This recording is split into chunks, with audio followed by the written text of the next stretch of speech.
Thank you, Madam President, Deputy President. I would like to ask every Australian how they would feel if their children were afraid to go to school. How would they feel if their children were wearing raincoats on a hot day because they didn't want to be identified by their school uniform? How would they feel if their teenagers were attacked in the street because they looked a certain way? This is what has been happening to Jewish kids in Australia since the Hamas terrorist attack on October the 7th. On Friday night in Melbourne, a rally in support of Palestine was held in Caulfield, in the heart of Melbourne's Jewish community. This rally was held across the road from a synagogue during Shabbat. On Saturday, during observations on Remembrance Day ceremonies, similar pro-Palestinian protests were taking place through Sydney.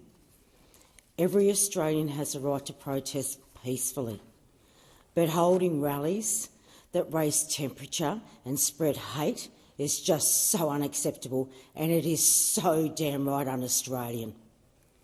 We are a multicultural country, and it is one of our greatest strengths and something that every Australian should be proud of.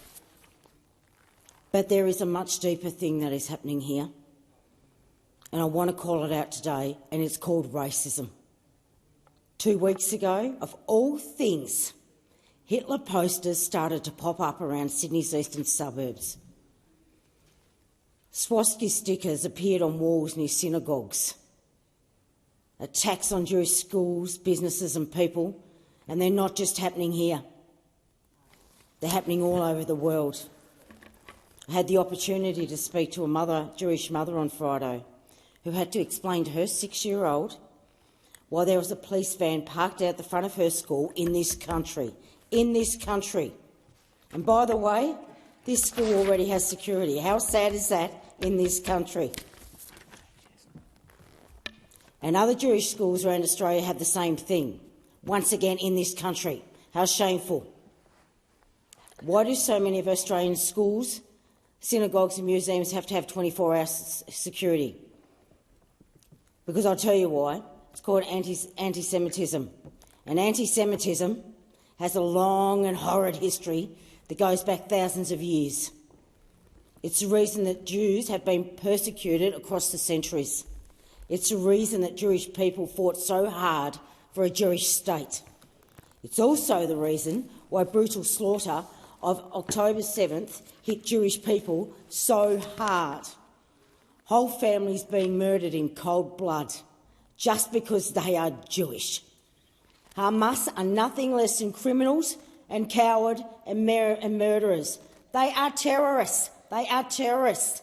And they not only say that they want to destroy Israel, that they also say they want to kill all Jews. They are terrorists. They are terrorists.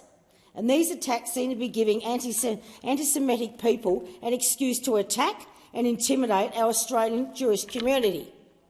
The people inciting hate in Caulfield, in Coogee and other places are not heeding this call. But you must. Your community leaders must take control and seek to cool this situation down. That is your responsibility. That is why you are a leader. Start showing it. I call on those leaders to speak to their communities and discourage any action towards hatred. It is not the Australian way. I'd also now like to talk about the calls for a ceasefire. A ceasefire needs arrangements from all sides of conflict. There is no point in whatsoever in calling for a ceasefire when one side is intent upon wiping out the other. Hamas is calling for the destruction of Israel. While the river to the sea calls are being made, a ceasefire cannot take place.